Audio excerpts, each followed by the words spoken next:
The atomic bomb is one of the most destructive devices ever created by man. The use of a single atomic bomb being able to render a stretch of land uninhabitable for up to 60 years. The weapon's effects were so devastating that even its own creators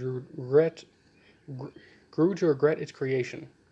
The weapon's estimated death toll is believed to be around 200,000 just from its two uses in the cities of Hiroshima and Nagasaki in World War II. That's around 47% of their total population gone.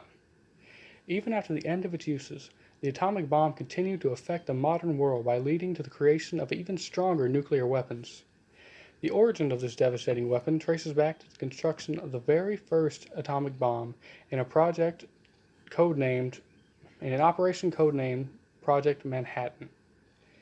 The people behind the bomb's construction were some of the brightest minds the world had to offer, commissioned by the U.S. government to use uranium ore to build a weapon that would give them an edge in a war. The resulting atomic bombs would change the concept of war forever and send the world into a state of fear over the fact that there were weapons in existence that could wipe out nations in an instant. For better or for worse, the Manhattan Project is an unavoidable milestone in history and has a domino effect that affects many aspects of the modern day. Before we go into detail about what the Manhattan Project is, we should probably talk about how and why it came to be. The concept of an atomic-powered bomb came to be in Germany in 1938 upon the discovery of nuclear fission. The discovery created fear that Germany would be the first to develop an atomic bomb and become much more of a threat than they already were. Upon realizing this, a group of physicists wrote a letter that would attempt to persuade the U.S. government to this threat and convince them to begin stockpiling and researching uranium in order to build a bomb before Germany or its allies did. Officials from the U.S. met with the physicists next month. After discussing how disastrous it would be for Germany and its allies to be the first to develop a bomb this powerful, the U.S. quickly agreed to fund the project. After much research into the subject, nuclear fission was a confirmed reality, and it was discovered that uranium-235 could be stored in small amounts and still have enough mass to create a massive explosion. The concept of an atomic bomb was now more feasible than ever. Upon hearing this news, President Roosevelt approved the atomic program, and started to set up the operation. To start, Roosevelt created a group to lead the project. This group consisted of himself, along with several government and military officials. Next, he chose to collaborate with the British in order to speed the process up. And then he left the process to be ran by the U.S. Army. Thus, the Manhattan Project began. The Manhattan Project involved over 130,000 people and cost the U.S. nearly $2 billion USD, which is about $37 billion in today's money.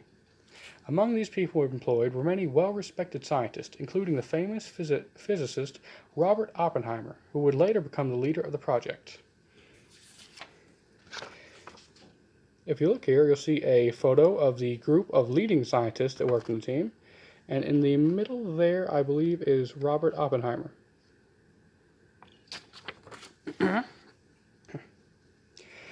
And though Albert Einstein was not directly involved with researching or building the bombs, it was his famous formula E equals mc squared that made the building of atomic bombs even a possibility, if a theoretical one. As the Manhattan Project continued to advance, new technologies continued to be developed. Scientists figure out ways to make pure uranium, as well as new ways to launch and contain the bombs. Soon enough, research on the bombs came to a conclusion, and scientists were able to use their completed data to make several versions of fully working atomic bombs. Before these bombs could be used in the field, however, they would have to be tested. This testing would take place in a remote desert in New Mexico and come to be known as the Trinity Test. On July 16, 1945, the U.S. detonated its first ever atomic bomb, with the mushroom cloud reporting to have reached over 40,000 feet, terrifying many of those who saw it, including a few of the scientists who worked on it. With the success of that test, the atomic age had officially begun. The U.S. was very pleased with the test results and would issue construction of 2 bombs to be used on Japan to turn the side of the war and turn the side of World War II into the Allies' favor.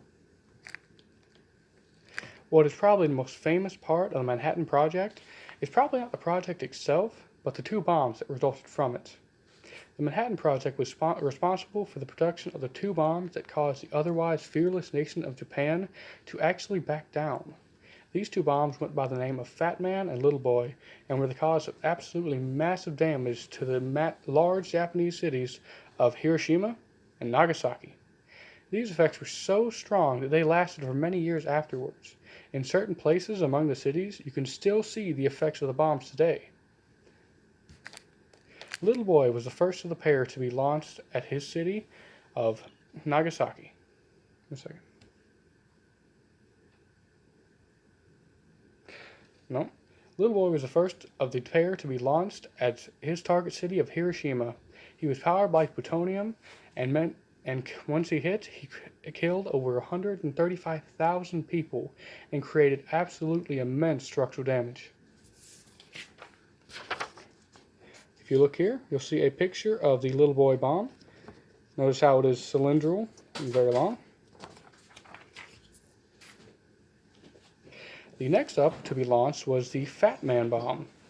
It was launched at the lesser sized city of Nagasaki. This one's Nagasaki. No.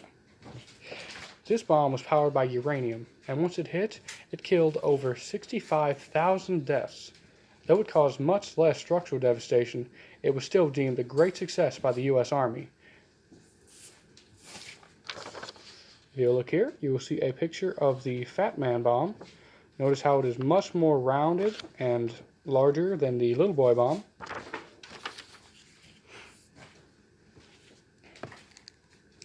These 2 displays of power were enough to get the once fearless nation of Japan, who would rather die than surrender, to actually consider surrendering to the Allied troops. With Japan being a major threat to the U.S. and its allies, the Manhattan Project, in a way, played a part in helping us win the war.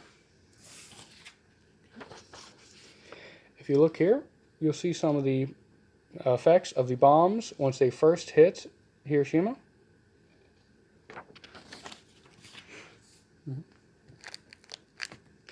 Whether creating weapons of unbelievable power or playing a small part in changing the tide of a war, the Manhattan Project is a major stepping stone in not only the history of the U.S., but the world in general.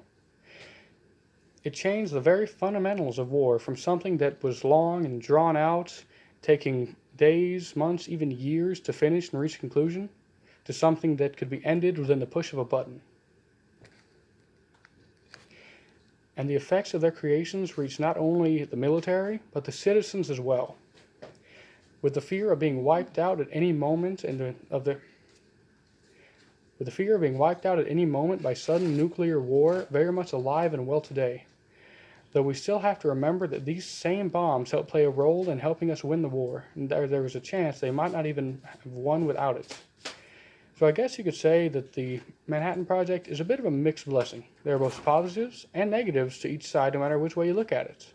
Still though, I suppose if we hadn't invented the bomb, someone else would have, and the world would look much different today. Well, that's about it. That was the Manhattan Project. I greatly enjoyed researching it, and I hope you enjoyed listening to it.